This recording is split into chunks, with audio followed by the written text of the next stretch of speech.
Bapak Ibu yang dikasih dalam Tuhan Yesus Kristus, hari ini saya akan menyampaikan satu khotbah terkait dengan pengenalan. Ya, saya akan mengangkat tema tentang mengenal. Pendeta yang baik itu membawa papan tulisnya sendiri. Ya, saudara, saya akan mencoba untuk memakai peraga tulis ini supaya kita bisa lebih semakin mengerti apa yang ingin saya sampaikan. Saya mengambil tema mengenal Tuhan. Kelihatan enggak tulisannya? Mengenal Tuhan. Saya beri seri 1 karena saya ingin menyampaikan khotbah ini dalam beberapa seri pengajaran yang berbicara tentang betapa pentingnya dan bagaimana mengenal Tuhan itu menjadi sesuatu yang kunci bagi orang Kristen. Bagaimana cara kita mengenal Tuhan? Apa ciri-ciri orang yang mengenal Tuhan? Oleh karena itu kita akan melihat secara bertahap. Nah saudara, sebelum kita membahas tentang mengenal Tuhan, bicara soal mengenal, ya saya ingin tanya seberapa banyak di antara saudara yang belum mengenal saya? Ada yang belum mengenal saya? Silakan kalau mungkin ada bisa angkat tangan.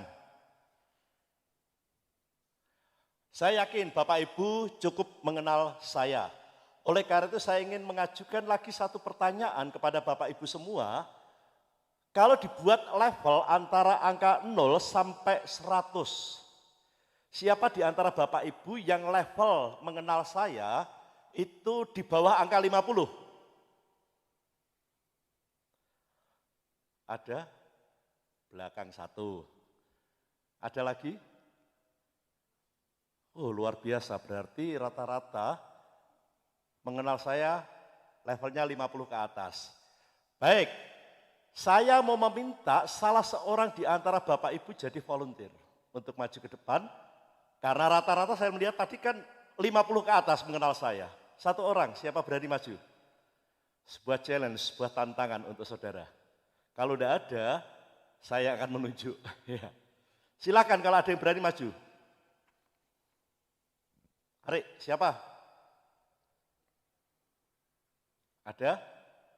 Saya minta Pak Hedi saja. Ayo, oh kakinya sakit, baik. Kalau gitu saya minta istrinya saja, Ibu Ayu. Mari, Bu Ayu silahkan. Saya minta pinjam mic 1, tolong diganti sarungnya. Tolong diserahkan kepada Ibu Ayu. Mari silahkan Bu Ayu berdiri di sini. Simpel saja, saya hanya akan mengajukan 8 pertanyaan tentang saya. Contoh ya, nama saya. Oke, ya itu contoh, belum masuk pertanyaan. Baik, are you ready? Siap menghadap jemaat?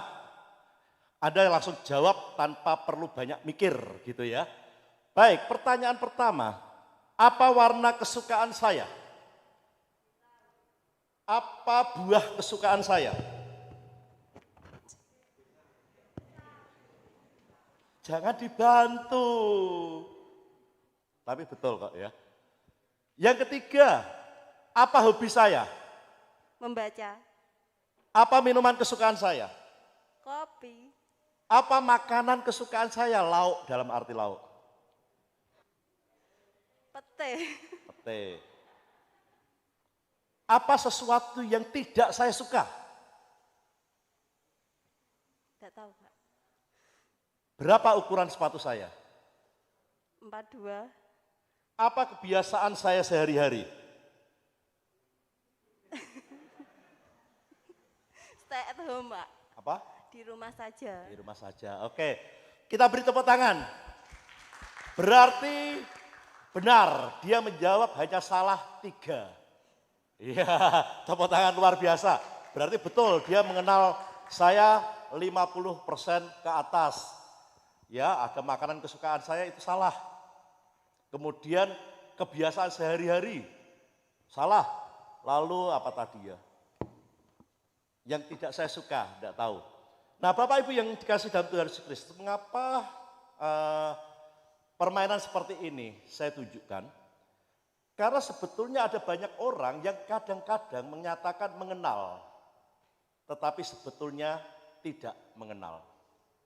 Ada orang yang mengatakan mengenal Tuhan, tetapi sebenarnya dia hanya sekedar tahu Tuhan itu.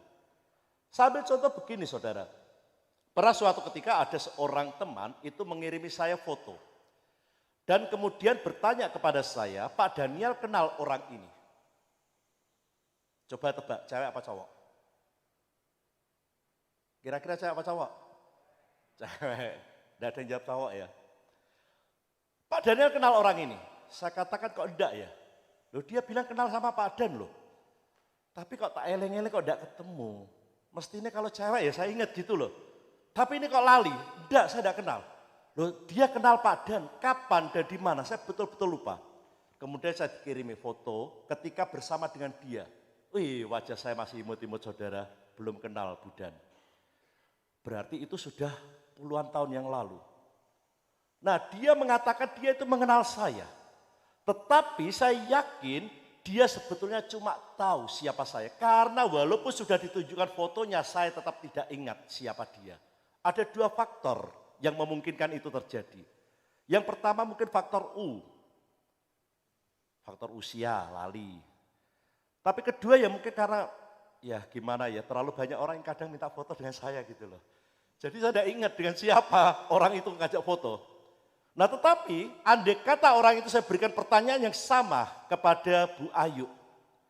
Saya lupa tadi Bu Ayu, tolong maju lagi Bu Ayu. Maju lagi Bu Ayu. Saya lupa mau ngasih hadiah. Ya saya kasih masker ya supaya dipakai.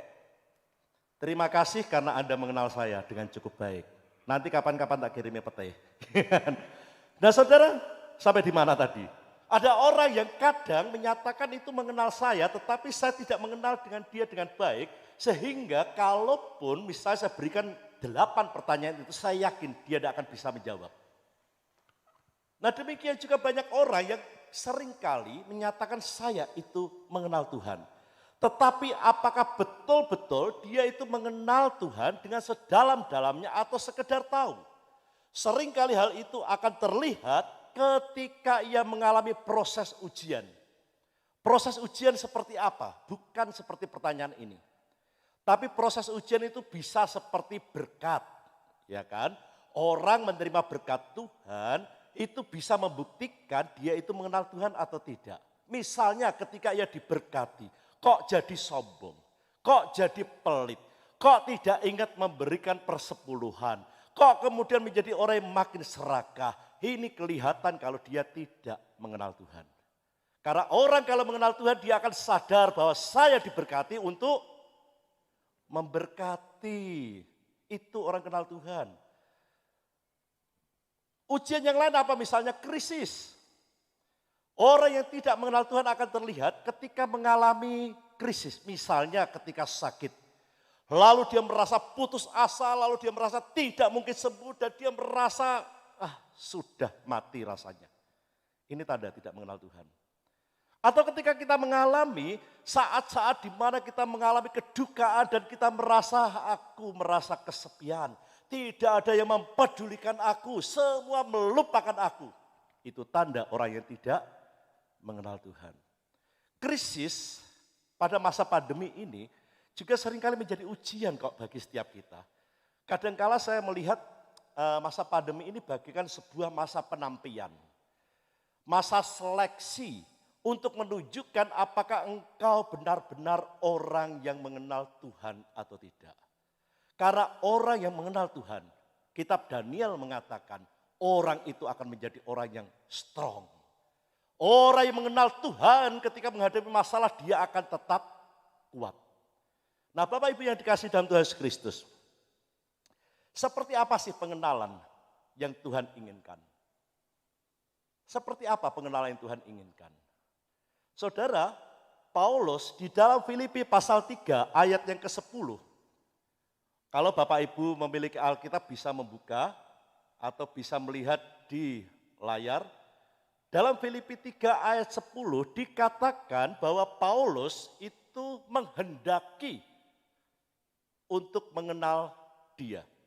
Di dalam terjemahan lain dikatakan satu-satunya yang aku inginkan, satu-satunya, the one and only, satu-satunya yang aku inginkan dalam hidup ini adalah mengenal Dia. Dalam terjemahan lain dikatakan semua yang aku kehendaki adalah mengenal Dia. Artinya tidak ada lagi yang lain dalam hidupnya yang paling ia kehendaki. Nah, di dalam kata ini mengenal Dia. Kata ini dalam bahasa aslinya itu adalah ginosko atau ginoskein. Yang menunjukkan sebuah pengenalan yang tidak sebatas kulit tetapi sampai dalam. Pengenalan yang akrab, pengenalan yang intim. Nah, di dalam perjanjian lama kata ginosko atau ginoskein ini itu sama dengan yada. Dan tahukah Bapak Ibu, kata yada di dalam perjanjian lama itu bisa diterjemahkan mengenal. Tetapi ternyata juga bisa diterjemahkan hubungan suami istri. Misalnya dalam Kejadian 4 dikatakan bahwa Adam yada Hawa, lalu hamillah dia. Loh, mengenal kayak apa kok sampai hamil seperti itu? Nah, Alkitab kemudian menerjemahkan dengan bersetubuh atau hubungan suami istri. Itu artinya adalah mengenal yang Tuhan kehendaki, yang disaksikan dalam Alkitab adalah sebuah pengenalan yang intim, yang dekat, yang akrab, yang lekat dengan Tuhan. Yang semakin hari semakin dalam. Saudara dikasihi Tuhan Yesus Kristus, sampai seberapa jauh pengenalan kita akan Tuhan. Firman Tuhan menunjukkan bahwa pengenalan seperti inilah yang sangat Tuhan sukai. Mazmur pasal 91 ayat yang ke-14 itu mengatakan demikian. Bahwa orang yang mengenal lekat sama Tuhan, perhatikan. Aku akan meluputkannya. Aku akan membentenginya. Sebab apa? Sebab ia mengenal namaku. Saudara, banyak orang yang mengklaim janji ini.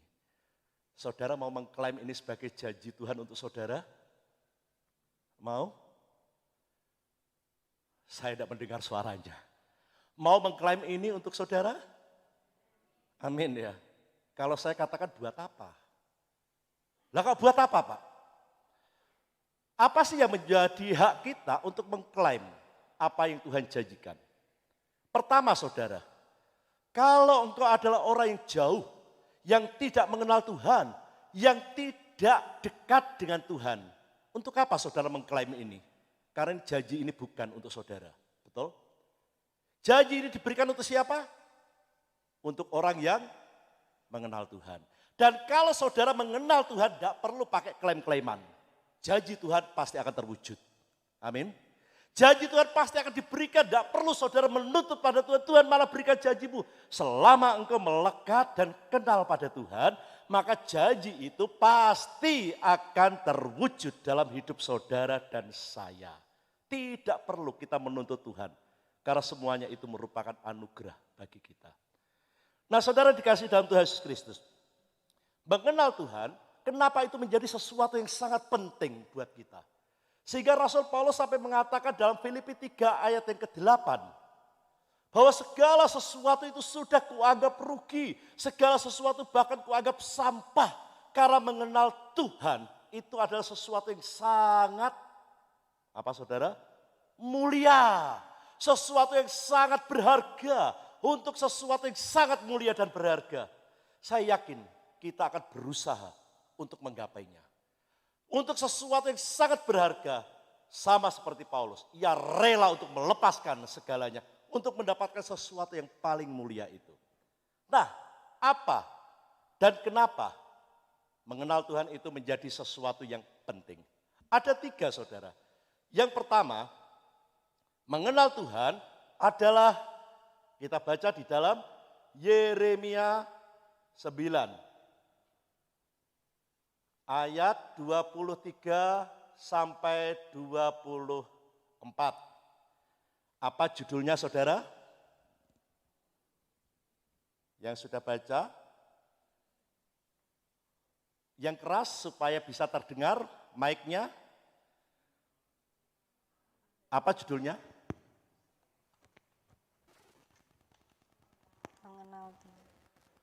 Mengenal Allah.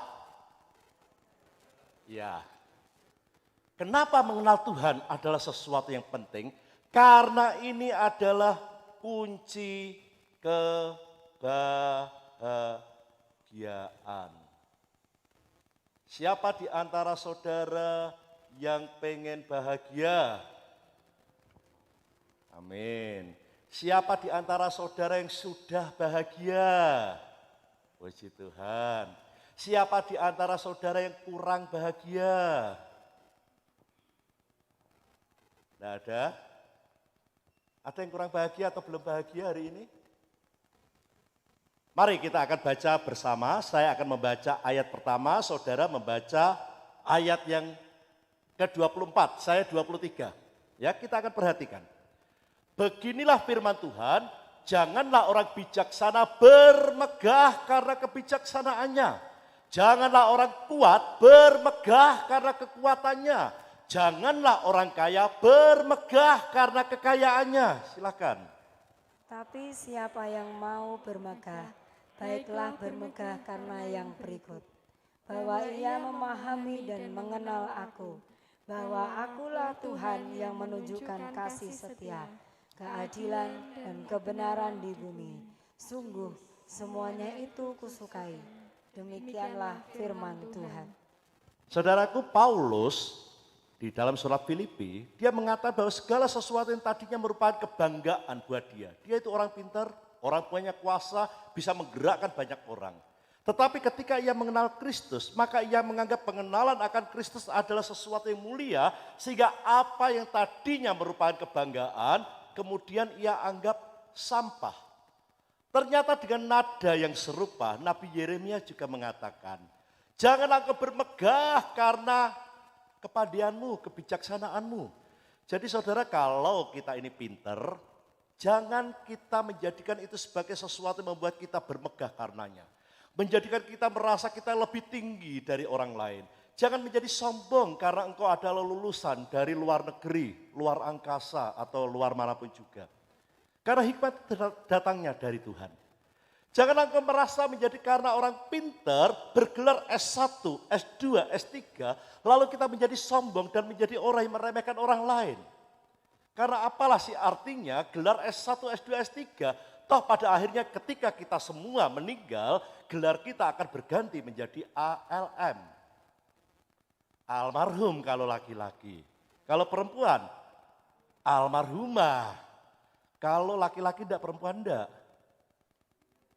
Tidak ada ya, aluminium mungkin ya. Nah, tidak ada sesuatu yang kita banggakan dengan S1, S2, S3 kita. Oh nyatanya Samsung Galaxy aja sudah S10, S20 aja tidak pernah sombong kok. Lalu buat apa kita menyombongkan gelar kita?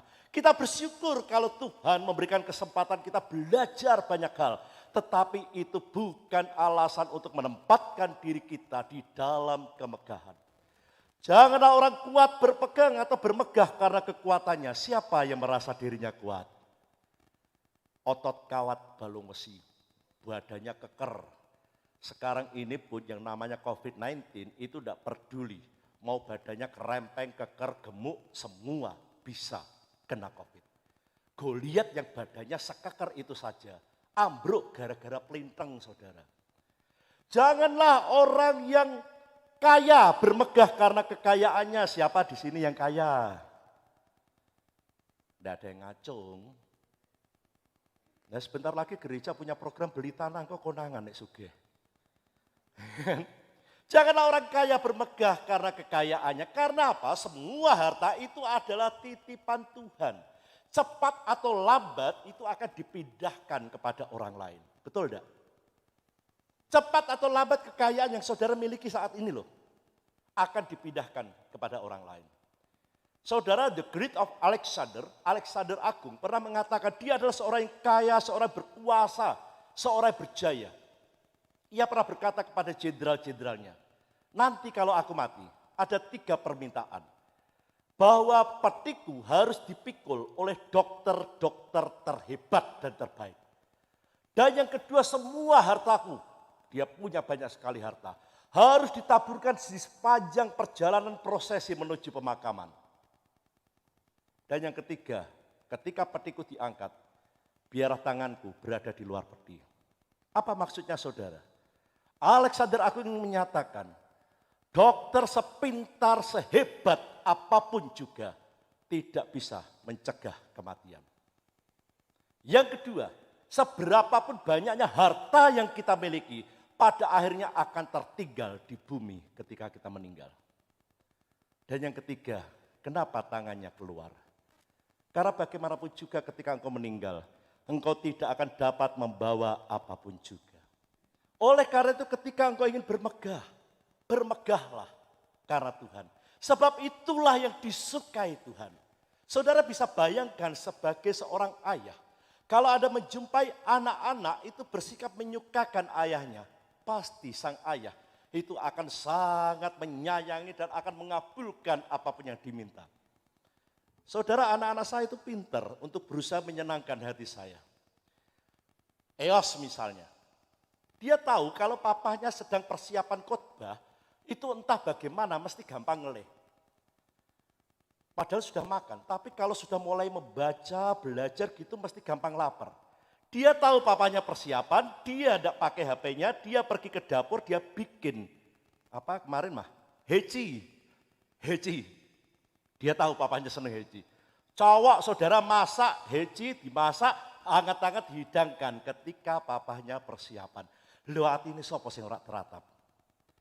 Anak saya paling kecil di Opa, sudah tahu besok paginya papanya khotbah. Saudara lihat sepatu saya kinclong, dia yang nyemir tanpa ada yang nyuruh. Anak ketika menyukakan hati orang tuanya, pasti orang tuanya akan merasa gregel, sayang sekali. Kok tidak ada yang tanya, Tea Pak? Tea punya cara sendiri, ya kan? Dia kemarin, Pak aku bingung, saya kaget. Loh kenapa bingung? Lah bingung, teman saya semua remedi, kok aku tidak ikut remedi. Loh tidak ikut remedi ya bangga toh, kenapa kok bingung? Tapi hati papanya senang. Ketika semuanya harus mengulang, dia tidak perlu mengulang. Nilai rata-rata B, saya katakan ciami, nah gitu. Ada cara-cara setiap kita, anak-anak yang berusaha menyukakan hati orang tuanya. Demikian juga jika kita melakukan pengenalan akan Tuhan dan firman Tuhan katakan di dalam Yeremia, itulah yang aku sukai, maka saya katakan saudara, kalau Allah menyukai saudara, apapun masalahmu beres. Betul? Apapun masalahmu beres kalau Allah itu sudah menyukai engkau.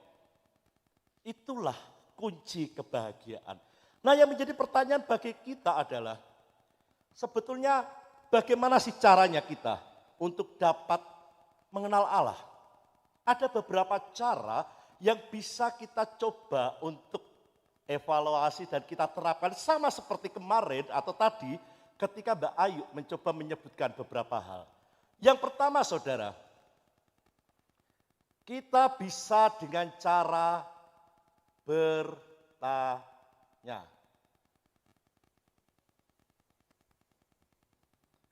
Istri saya paling tahu makanan kesukaan saya atau lauk kesukaan saya itu adalah telur. Sehingga saya sampai dalam tanda kutip itu mewajibkan di rumah harus selalu ada telur. Karena ketika dia bertanya, Papa pengen tak masak apa? Ndok. Malamnya Papa pengen tak masak apa? Ndok. Papa tak goreng nasi goreng, pakai apa? Ndok. Pagi tadi mau ke gereja juga mak eme? Ndok. Dia tahu karena dia bertanya. Demikian juga kalau misalnya ada di antara bapak ibu, Pak, aku kok pengen nukono bapak baju ya. Bapak pengen baju warna apa? Sepersekian detik saja, saudara akan tahu warna apa yang saya sukai. Betul? Ketika saudara misalnya mau rapat, majelis sekarang pinter. Kalau rapat itu menyediakan ada buah-buahan. Dan selalu ada buah gedang, pisang. Tahu ini Pak Dan suka. Sampai kadang kalau pulang saya dibawain pisang. Tanya, langsung tahu. Nah yang jadi persoalan adalah seringkali kita itu tidak mau bertanya pada Tuhan. Kita tidak mau bertanya kepada Tuhan apa sih yang Tuhan sukai, apa sih yang Tuhan pengen aku lakukan. Yang sering kita lakukan adalah kita menyatakan Tuhan ini loh yang aku suka. Tuhan aku suka mobil ini, lalu mobil itu kita tumpangi tangan dalam nama Tuhan Yesus. Mobil ini jadi milikku, lah kok enak mobil orang lain ditumpangi tangan. Kita berdoa minta Tuhan aku suka rumah yang seperti ini. Yang mewah tapi bukan mepet sawah. Yang di dalamnya ada kolam renang komplit, ada sak bebek-bebek. Tuhan saya pengen punya calon istri yang rambutnya panjang, yang wajahnya seperti Barbie, yang bodinya seperti orang Korea, yang tidak pernah tua. Itu yang menjadi masalah kita, seringkali menyatakan Tuhan ini loh yang aku suka, Tuhan ini loh yang aku mau, Tuhan ini loh yang aku minta. Tapi pernahkah kita mencoba mengenal Tuhan dengan bertanya Tuhan, apa sih yang engkau mau atas hidupku? Tuhan apa sih yang kau suka? Kita tidak mencoba mencari tahu sebetulnya hal-hal apa yang bisa membuat wajah Tuhan tersenyum kepadamu. Itu yang pertama, bertanya. Lalu yang kedua, membaca. Saudara sekarang ini banyak orang itu suka mengekspos profilnya. Dalam status-status WA, dalam Instagram, di dalam Facebook. Kalau dia makan apa diunggah. Dia jalan-jalan kemana diunggah. Dia beli pakaian baru, tas baru, sepatu baru diunggah. Kalau kita sering kali membaca status orang, saya ikuti status Bu Suleh misalnya. Saya akan tahu, oh Bu Suleh ternyata hobinya itu makan. Karena apa? Saya diupload panganan terus misalnya. Atau saya bisa tahu Pak Puji ini hobinya itu baju warna biru. Kenapa? Karena tiap kali ngangkat profil itu bajunya biru. Ini ada dua kemungkinan. Mungkin semuanya memang biru. Atau dia beli buy one get one. Lalu belinya selesai jadi biru kabeh. Kalau saudara banyak membaca apa yang orang lain tulis, apa yang ada dalam kehidupan orang lain, saudara akan tahu dan mengenal siapa dia. Saudara pengen mengenal Allah dengan baik? Baca dong kesaksian tentang Tuhan. Tuhan sudah memperkenalkan diri kita melalui banyak cara. Tuhan memperkenalkan dirinya kepada kita melalui karya-karya dan perbuatannya alam semesta ini. Ciptaan Tuhan, kebaikan Tuhan atas diri kita, baca itu. Apakah ada yang tahun 2020 sakit dan Tuhan sembuhkan? Baca pengalaman itu dan temukan siapa itu Allah bagimu. Saudara punya Alkitab? Alkitab adalah cara Allah memperkenalkan dirinya kepada kita. Baca Alkitab, maka saudara akan tahu dan mengenal siapa Allah. Yang ketiga, mendengar. Saudara kalau sering mendengar khotbah saya, mau tidak mau, karena masa pandemi ini kan kita tidak bisa menghadirkan pengkhotbah luar. Paling-paling saya dibantu ya cuma dengan sahabat saya sendiri, Bapak Pendeta Theo. Akibatnya Anda akan sering mendengar khotbah saya. Dan kalau Anda mendengar khotbah saya, Anda akan tahu jalan pemikiran saya ketika berkhotbah seperti apa. Ketika Anda seringkali berbicara dengan saya, Anda akan mengenal karakter saya seperti apa. Kepribadian seperti apa, kecenderungan saya seperti apa. Bahkan dari suara pun ketika saya omong-omong dan menanggapi sesuatu, itu bisa terbaca kok. Orang kalau jengkel atau ketika seneng, pasti suaranya berbeda. Betul tidak? Nah yang jadi persoalan bagi kita adalah kita seringkali terlalu sibuk sehingga kita tidak pernah mendengar suara Tuhan. Saya mau tanya saudara, Tuhan kita hidup tidak? Hidup. Tuhan kita hidup itu bisa bicara tidak? Bisa. Nah kalau Tuhan itu hidup dan bisa bicara, lalu kita tidak mendengar suaranya, yang rusak itu telinga hati kita atau mulut Tuhan yang rusak? Saya ulangi, Tuhan itu hidup, betul? Tuhan itu bisa bicara, betul? Nah kalau sampai kita tidak mendengar suara Tuhan, itu yang rusak, itu sumbernya atau kita. Nah, kunci pertama untuk bisa mengenal Tuhan adalah jujur. Oh ternyata ada something yang perlu diperbaiki dalam hidup saya. Kenapa saya tidak mendengar suara Tuhan? Seringkali saudara kita itu banyak ngomong. Saudara, dalam ilmu komunikasi, itu orang yang pintar, itu antara lain. Kalau dia bisa membuat masalah yang ribet jadi simpel, itu pintar. Atau kalau dia ingin menyampaikan sesuatu atau materi yang 30 menit, dia bisa menyampaikan dalam 5 menit, pintar. Tapi mencakup semuanya dan orang lain mudeng. Tetapi ada juga ciri orang yang pintar dalam komunikasi. Yaitu ketika ia mampu interest dengan cepat, memahami dan mendengar. Ketika ia mendengar, dia langsung nangkep apa yang disampaikan orang lain. Itu juga orang pintar dalam ilmu komunikasi. Nah, seringkali kita itu kalau sama Tuhan itu ngomong terus, kita mengeluh terus, Tuhan suamiku tuh begini, Tuhan suamiku tuh jengkel, ke Tuhan suamiku tidak mau berubah, Tuhan suamiku tuh begini. Kita ngomong terus tapi kita tidak mau diam untuk mendengar. Coba dengarkan Tuhan. Siapa tahu ternyata Tuhan malah berkata, yang perlu diubah itu bukan suamimu, tapi kamu. Ya kan? Betul enggak Bapak Ibu? Bisa enggak? Yang perlu diubah sebetulnya bukan suamimu. Itu loh mulutmu rada direm. Ya. Wah, semua ibu mentolongi saya. Sesa. Ya. Kyonghi. Nah, mungkin kita menganggap, wah ini terlalu ribet Tuhan. Baik. Yang keempat, cara yang paling praktis untuk bisa mengenal adalah dengan berjalan bersama. Kenapa istri saya itu, saudara, saya sudah coba pertanyaan ini tanpa tahu istri saya. Saya tes langsung di hadapan dia dan jawabannya 100% benar. Kenapa dia bisa menjawab semua pertanyaan ini? Karena dia berjalan terus bersama dengan saya. Dia tahu segala kelebihan dan kekurangan saya. Ketika orang berjalan bersama, maka semua itu akan terbuka.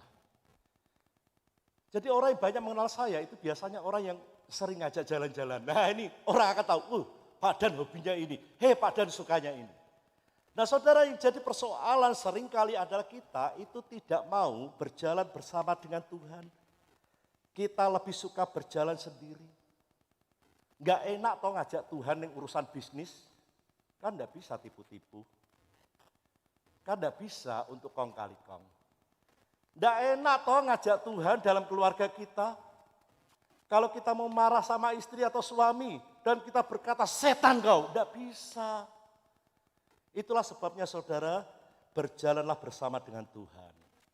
Ajaklah dia di dalam bisnismu, maka tidak akan ada tipu-tipu. Engkau tidak akan tertipu dan engkau tidak akan tergoda untuk menipu. Ajaklah Tuhan dalam keluargamu, maka setan itu tidak akan keluar dari mulutmu. Amin. Ada lagu kuno, lagunya gini. Walking with Jesus, walking every day, walking all the way. Bahasa Indonesianya apa Bu Suleh? Jalan, saya ingat kalau Bu Miska mimpin lagu ini. Jalan serta Yesus, balik. Jalan sertanya setiap hari, balik lagi. Jalan serta Yesus selamanya. Jalan dengan Tuhan, maka engkau akan mengenal Tuhan dengan baik. Amin. Nah itulah saudara, kalau kita betul-betul ingin mengenal Tuhan, itulah yang akan kita lakukan. Ini yang pertama. Lanjut enggak? Jambiro. Oke, saya percepat ya saudara. Yang kedua, mengenal Tuhan kenapa menjadi sesuatu yang sangat penting? Karena mengenal Tuhan adalah hidup kekal. Mengenal Tuhan adalah hidup kekal. Siapa yang pengen masuk surga?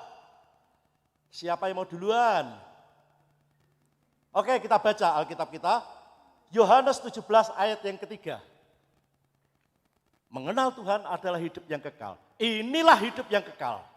Yaitu bahwa mereka mengenal Engkau, satu-satunya Allah yang benar, dan mengenal Yesus Kristus yang telah Engkau utus. Saudara, mungkin kita bisa mengatakan, aku sudah kenal Yesus kok.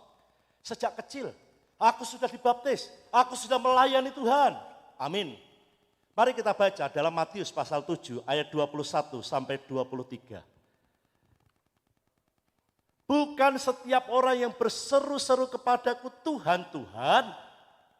Ini berarti orang yang percaya pada Tuhan. Orang yang rajin berdoa. Siang, malam, pagi, petang, Tuhan, Tuhan.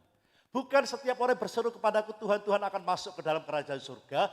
Melainkan dia yang melakukan kehendak Bapakku di surga. Kuncinya apa saudara?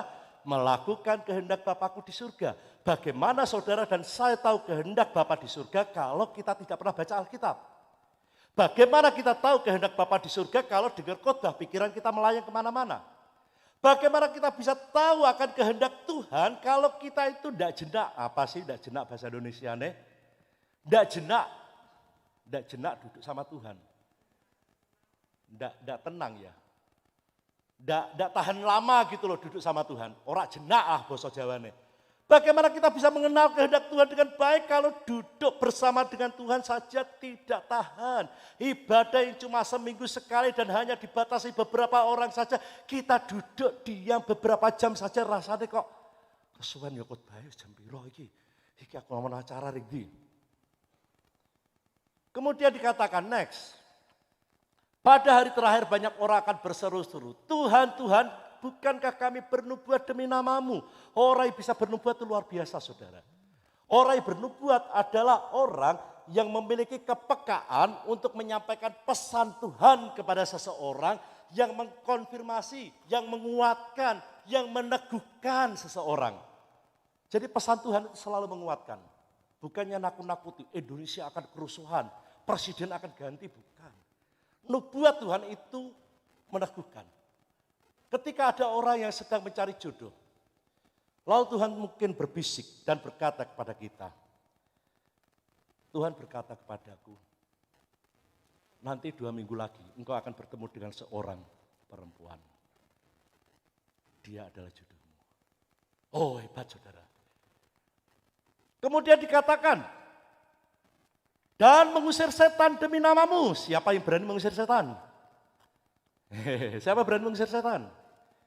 Berani mengusir setan luar biasa. Saudara dikasih Tuhan Yesus Kristus, saya ini pendeta. Tapi terus terang kalau ketemu dengan orang kerasukan setan, saya merinding saya. Pernah saya diundang untuk mendoakan seorang yang kerasukan setan. Nah karena pendeta diundang untuk ngusir setan, masa aku mau? Ya saya datang. Tapi ketika saya datang, orang itu melotot matanya segede bunder. Merinding kabeh saya saudara. Wah wong nek kerasukan setan kok medeni gitu. Kemudian seperti yang saya tahu yang orang-orang lakukan, lalu saya tangkeng dia. Hai setan, pergi kamu dari tempat ini bukan tempatmu. Aku ikat kau dan aku usir kau dalam nama Tuhan Yesus. Gak lunga saudara. Mungkin setannya mikir, oh diikat akan lunga. Dia tidak mau pergi. Kemungkinan kedua yang bisa saya lakukan adalah, hai setan, keluar dari tempat ini. Kalau tidak keluar, saya yang keluar. Saudara, kadang menjumpai seperti itu saya jujur, sekalipun sebagai pendeta, walaupun berani-berani tetapi ada juga rasa ngeri juga berhadapan dengan seperti itu. Sehingga ketika itu saya sempat sampai putus asa, saya berkata pada Tuhan, Tuhan aku tidak ngerti caranya piye. Sudah diusir dengan berbagai cara rak lunga-lunga. Akhirnya saking mentoke, itu saya ingat dengan satu cerita tentang seorang anak kecil. Ketika dia ada di tengah jalan, lalu ada seekor beruang datang hendak menerkamnya.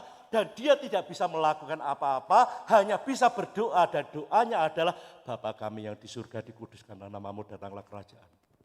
Beruangnya pergi. Nah mungkin saya putus asa, saya ingat itu. Lalu saya mendoakan Bapa kami yang di surga. Pergi saudara. Setannya pergi. Doanya bukan doa pengusiran, doa Bapa kami. Tetapi kalau ada orang yang bisa mengusir setan, saya katakan jempol, hebat, keren. Ini adalah orang yang luar biasa. Lalu dikatakan, dan mengadakan banyak mujizat demi namamu juga. Siapa di antara kita yang tahun 2020 banyak melakukan mujizat? Mengubah tempe menjadi bestik. Nah saudara dikasih Tuhan Yesus Kristus. Ayat yang ke-24. Pada waktu itulah aku akan berterus terang kepada mereka dan berkata, aku tidak pernah mengenal kamu. Enyahlah daripadaku, hai kamu sekalian pembuat kejahatan. Padahal siapa yang mendapat perkataan ini? Orang yang pintar nubuat tadi loh. Orang yang berani ngusir setan tadi loh. Orang yang bisa melakukan mujizat itu loh. Kepada mereka Tuhan berkata dengan terus terang, aku tidak mengenal engkau. Saudara, perkataan ini sungguh-sungguh sangat gimana ya, menyakitkan dan sangat menakutkan. Karena jika Tuhan sudah berkata, aku tidak mengenal engkau, habislah sudah, ciloko saudara. Tidak ada apapun yang bisa menolong kita, kekuatan kita, harta kita tidak bisa menolong kita. Ketika Tuhan sudah mengatakan, aku tidak mengenal engkau, sudah tempat kita cuma satu, neraka. Karena itu saudara, sebelum Tuhan Yesus sampai berterus terang kepada kita, maka selaku pendeta saya ingin mengatakan terus terang kepada saudara. Kejahatan bagi Tuhan adalah, jika ada orang mengaku dirinya Kristen, jika ada orang bergereja, jika ada orang melayani Tuhan, jika orang bisa melakukan segala sesuatu dalam nama Tuhan, tetapi dia tidak punya waktu untuk mengenal Tuhan. Tetapi dia tidak punya waktu untuk dekat dengan Tuhan. Dia tidak punya hasrat ingin mengenal Tuhan semakin dalam. Itu yang disebut kejahatan. Karena itu bagi saya saudara, lebih baik saya itu punya waktu untuk mengenal Tuhan. Daripada saya aktif melayani, begitu sibuk melayani sampai tidak punya waktu untuk Tuhan. Karena yang utama bagi Tuhan adalah sampai seberapa jauh kita itu mengenal Tuhan. Yang terakhir, mengenal Tuhan itu akan membuat kita kuat dan bertindak. Daniel pasal 11 ayat 32. Mari kita lihat.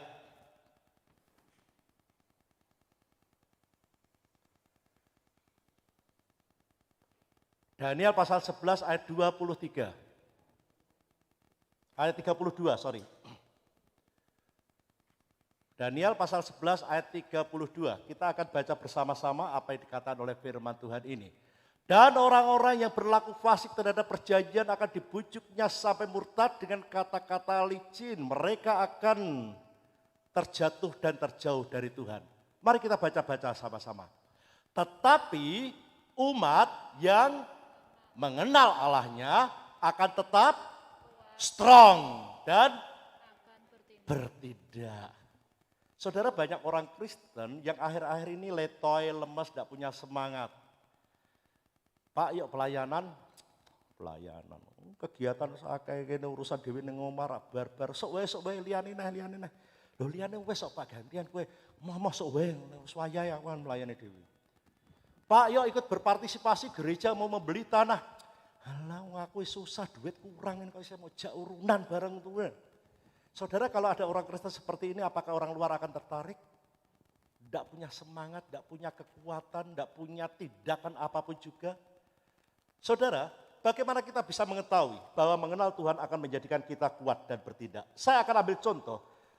Seberapa jauhkah saudara mengenal Tuhan? Kalau saya, pertama, saya mengenal Tuhan, contoh ya, sebagai Allah penyedia.